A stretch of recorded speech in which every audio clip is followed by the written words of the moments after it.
ఈ స్టోరీ వచ్చేసి కోడలు దిద్దిన కాపురం. స్టోరీ మాత్రం చాలా ఇంట్రెస్టింగ్గా ఉంటుంది. వీడియో ఎండ్ వరకు చూడండి. అమ్మా, నాకు అప్పుడే పెళ్లి చేసుకోవాలని లేదమ్మా. నేను ఏదైనా బిజినెస్ చేసి లైఫ్లో సక్సెస్ అయ్యాకే పెళ్లి చేసుకుంటాను అనుకుంటున్నాను అంటూ పెళ్లి చూపుల కోసం తనని రెడీ చేస్తున్న తల్లితో గారాలిపోతూ అంటుంది అనిత. ఇప్పటి వరకు నీ మాట ప్రకారమే నీ MBA పూర్తి అయ్యే వరకు నీ పెళ్లి ప్రస్తావననే తీసుకురాకుండా ఉండడమే గొప్ప విషయం.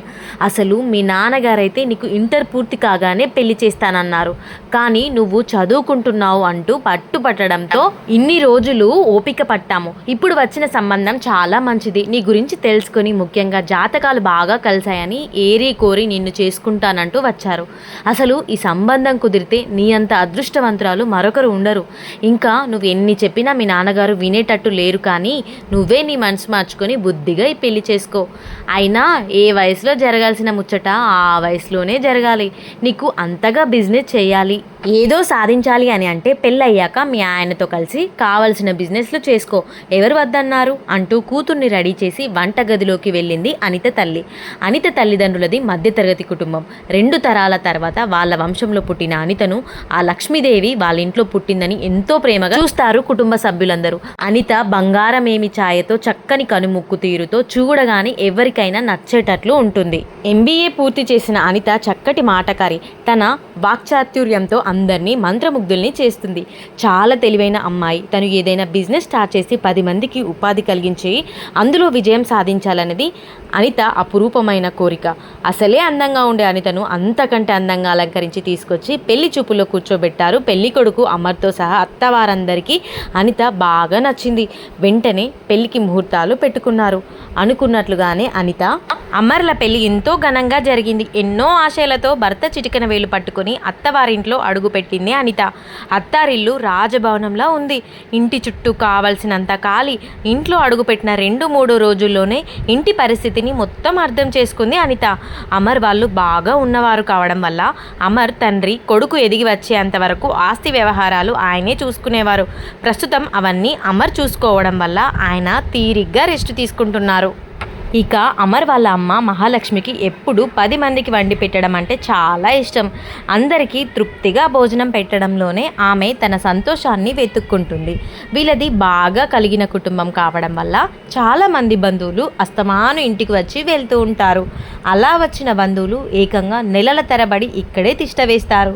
ఇక మహాలక్ష్మికి అమర్ ఒక్కడే కొడుకు కావడంతో తన తోటి కోడలు కూతురైన రాజీని చిన్నప్పటి నుండి తన కూతురుగానే పెంచి పక్క ఊర్లోని మంచి సంబంధం చూసి పెళ్లి చేసి పంపించింది. అలా పెళ్లి చేసి పంపించిన రాజీ అత్తగారింట్లో ఉండడం కన్నా భర్త పిల్లలతో సహా పుట్టింట్లో ఉండేదే ఎక్కువ.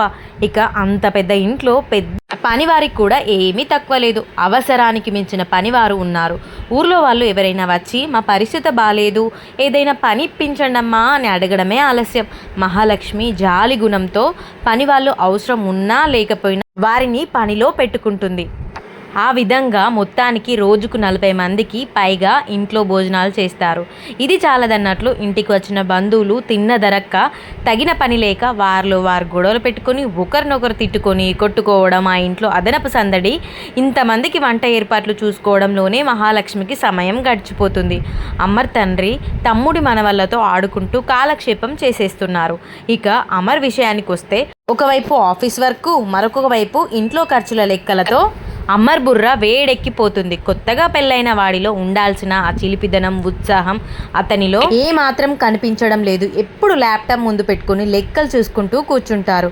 కనీసం అనిత అందమైన చీర కట్టుకొని అందంగా రెడీ అయి తన ముందుకు వచ్చినా పట్టించుకునే స్థితిలో ఉండడు. అలాంటప్పుడు అనిత మనసు కలుపుమంటుంది. కానీ భర్త పని ఒత్తిడిలో పడి తనను పట్టించుకోవడం లేదని తనకు తానే సర్ది పెట్టుకుంటుంది. రాత్రిలో తన అవసరం ఉన్నంత వరకు అనితతో గడిపి ఆ తర్వాత తన పక్కన కూడా ఒక మనిషి ఉందన్న విషయం కూడా పట్టించుకోడు. అప్పుడు అనిత తన ఇంటికి ఎందుకు వచ్చిందో, ఎవరి కోసం వచ్చిందో, కనీసం ఆ ఇంట్లో తనతో 5 నిమిషాలు మాట్లాడే తీరిక లేని వారితో ఎలా బ్రతకాలో అర్థం కాలేదు అనితకు. ఒకరోజు అమర్ ల్యాప్టాప్ ఇంట్లో మర్చిపోయి బయటికి వెళ్తాడు. అసలు ఆ ఇంటి లెక్కలు ఏంటా అని చూడటానికి ల్యాప్టాప్ ఓపెన్ చేసింది అనిత. అందులో ఆదాయం కన్నా ఖర్చు ఎక్కువగా కనబడుతుంది. ఈ పరిస్థితి ఇలాగే కొద్ది రోజులు కొనసాగితే ఆ ఇల్లు దివానా తీసి రొడ్డున పడడం ఖాయం అన్న సంగతి తెలిసింది. ఆ రోజు భర్తతో ఏకాంతంగా ఉన్నప్పుడు ఇంటి పరిస్థితిని గురించి చెప్పి తనకు ఒక అవకాశం ఇవ్వమని అడిగింది. అప్పుడు అమర్ ఉన్న పరిస్థితిలో తన ముద్దుల భార్య మాటను కాదనలేకపోయాడు. ఆ మరుసటి రోజు ఇంట్లో వారందరినీ కూర్చోబెట్టి నెల నెల ఇంట్లో అవుతున్న ఖర్చుల గురించి వివరాలన్నింటినీ క్షుణ్ణంగా చూపించింది. దాదాపు నెలకు 80,000 ఖర్చు తేలింది. అమ్మో 80,000 అంటూ నోరెళ్ళ పెట్టారు అందరూ. ప్రస్తుతం మిమ్మల్ని సమావేశపరచడానికి ఒక కారణం ఉంది. కంపెనీలో వచ్చిన ఒక చిన్న సమస్య కారణంగా ప్రస్తుతం బ్యాంక్ అకౌంట్లన్నీ బ్లాక్ అయ్యాయి. అందువల్ల బ్యాంక్ నుండి డబ్బు తీసుకోలేం, కానీ మన ఇంటి ఖర్చులకు ప్రస్తుతం డబ్బు కావాలి. కాబట్టి తలా కాస్త డబ్బులు ఇవ్వండి. డబ్బు కుదిరితే ఈ ప్రాబ్లం తీరిన తర్వాత ఎవరి డబ్బుకు వారికి ఇచ్చేస్తాం అంది. ఆ మాటకు అందరికీ గొంతులో వెలక్కాయ పడ్డట్టుంది. ఆ మాటకి షాక్ అయ్యారందరూ. అక్కడున్న వారికి మరొక మాట చెప్పింది. కూర్చొని తింటే కొండలైనా కరుగుతాయని పెద్దలు చెప్పిన మాట నిజమే. అందుకే ముందు ముందు మనకు ఎలాంటి ఆర్థిక ఇబ్బందులు రాకుండా ఉండాలంటే నేను కొత్తగా హోమ్ ఫుడ్స్ బిజినెస్ స్టార్ట్ చేయాలి అనుకుంటున్నాను. ఎలాగో మనలో చాలామంది రోజంతా చేయడానికి ఏ పని లేకుండా ఉంటున్నాంగా. ఇలా చేయడం వల్ల మనకు కాలక్షేపంగానూ ఉంటుంది, మన ఆదాయం కూడా పెరుగుతుంది అంది. రేపు ఎలాగైనా మీ దగ్గర ఉన్నటువంటి డబ్బు నుంచి కొంత డబ్బులు నాకు ఇవ్వడం మర్చిపోకండి అంటూ ఆ సమావేశాన్ని అక్కడితో ముగించింది అనిత. అనిత చెప్పిన మాటలు విన్న బంధువుల్లో చాలామంది తెల్లవారుగానే పెట్టాబేడా సర్దుకొని, ఒకరు ఊర్లో పనుందని, ఒకరు కూతురికి ఒంట్లో బాలేదని, మరొకరు కొడుక్కి సాయంగా ఉండాలని, ఇంకొకరు తాతగారికి వండి పెట్టాలని, ఇలా తలా ఒక కారణం చెప్పి వాళ్ళ ఇల్లుకి బయలుదేరారు. అలా వెళ్ళిన వారు వెళ్ళిపోగా బాగా 3 పూటల తిని కూర్చోవడానికి మరిగి కథలని కొంతమందికి కొన్ని ఇంటి పనులు తీరిక లేకుండా అప్పచెప్పడంతో ఆ మరుసటి రోజుకి వాళ్ళు కూడా దుకాణం సర్దేసుకున్నారు. అలా 2 రోజుల్లో ఇల్లు మొత్తం ఖాళీ అయిపోయింది. ఇక ఇంట్లో అమర్, అనిత, మహాలక్ష్మి దంపతులు, కొంతమంది పనివారు మాత్రమే ఉన్నారు. బంధువులంతా ఎక్కడి వారు అక్కడికి వెళ్ళేసరికి ఇల్లు మొత్తం ప్రశాంతంగా మారింది. కలిసి కూర్చొని ఒకేసారి భోజనం చేసే అవకాశం ఆ కుటుంబానికి దొరికింది. చాలా ప్రశాంతంగా తృప్తిగా భోజనాలు పూర్తి చేశారు. ఆ రోజు వరకు గోలగోలగా రసభాసగా ఉండే ఇల్లు ఇప్పుడు ప్రశాంతంగా మారింది. అనిత తెలివితేటలకు భర్తతో పాటు అత్తమామలు కూడా తనను మెచ్చుకున్నారు. ఆ రోజు రాత్రి అనిత, నీలాంటి భార్య దొరకడం నా అదృష్టం. ఇన్ని రోజులు నాకున్న చిరాకులతో నిన్ను సరిగ్గా పట్టించుకునే లేదు. ఐఎమ్ సారీ అనిత అంటూ భార్య ఒడిలో తల పెట్టుకొని పడుకొని, నువ్వు చాలా తెలివైన దానివి అనిత. ఎవరిని బాధ పెట్టకుండా మన సమస్యలు చాలా తేలికగా పరిష్కరించావు. కానీ నువ్వు ఎందుకన్నావో తెలియదు, కానీ నీ హోమ్ ఫుడ్స్ బిజినెస్ ఐడియా నాకు బాగా నచ్చింది. మన ఊర్లో చాలామంది ఆడవాళ్ళు సరైన వ్యాపారం లేక ఆర్థికంగా చాలా ఇబ్బందులు పడుతున్నారు. మనం కనుక ఈ హోమ్ ఫుడ్స్ బిజినెస్ స్టార్ట్ చేస్తే వాళ్ళందరికీ ఒక మంచి ఉపాధి చూపించిన వాళ్ళం అవుతాం. అంతేకాకుండా వండుకోవటం రాకో, వండుకునే తీరిక లేకో, ఇంటి రుచుల కోసం ఎదురు చూసే చాలామందికి శుచి శుభ్రతతో నాణ్యమైన ఆహారాన్ని అందించిన వాళ్ళం కూడా అవుతాం. అబ్బా, ఆలోచిస్తుంటూనే ఇంత బాగుంది, ఇక మొదలు పెడితే ఇంకెంత బాగుంటుందో. ఇక ఆలస్యం చేయకుండా పనులు మొదలు పెట్టాలి. అన్నిటికంటే ముందు ఇంత మంచి సలహా ఇచ్చిన శ్రీమతి గారికి థ్యాంక్స్ చెప్పాలి అంటూ భార్యను అల్లుకుపోయాడు. ఆ మరుసటి రోజు బిజినెస్కి కావాల్సిన ఏర్పాట్లను ప్రారంభించాడు. ఒక మంచి రోజు చూసి అనిత చేతుల మీద వ్యాపారాన్ని ప్రారంభించాడు. శుచి శుభ్రతతో నాణ్యతగా ఉండే ఇంటి రుచులు అందుబాటులోకి రావడం వల్ల ప్రారంభించిన కొద్ది రోజుల్లోనే వారి వ్యాపారం నుంచి మంచి పేరు సంపాదించుకుంది.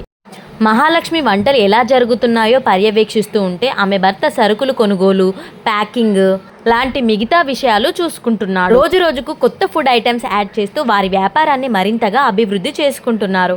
అలా అమర్, అనితలు బిజినెస్లో తక్కువ కాలంలోనే మంచి పేరుతో పాటు డబ్బును కూడా సంపాదించి వారి ఇంటి పూర్వ వైభవాన్ని తిరిగి తీసుకొచ్చారు. అలా అనిత, అమర్లు తమ తెలివితేటలతో, స్వయం కృషితో తమ కళ్ళ ముందే అంతగా ఎదగడాన్ని చూస్తున్న మహాలక్ష్మి దంపతులు, అలాగే అనిత తల్లిదండ్రులు ఎంతో ఆనందిస్తున్నారు. ఆ విధంగా అస్తవ్యస్తంగా ఉన్న అత్తవారింటిని కొత్త కోడలు అయిన అనిత తన తెలివితేటలతో ఉదాహరణ పెట్టేసింది. ఈ వీడియో కనుక మీకు నచ్చినట్లయితే ఒక లైక్ చేసి సబ్స్క్రైబ్ చేయండి. Thank you.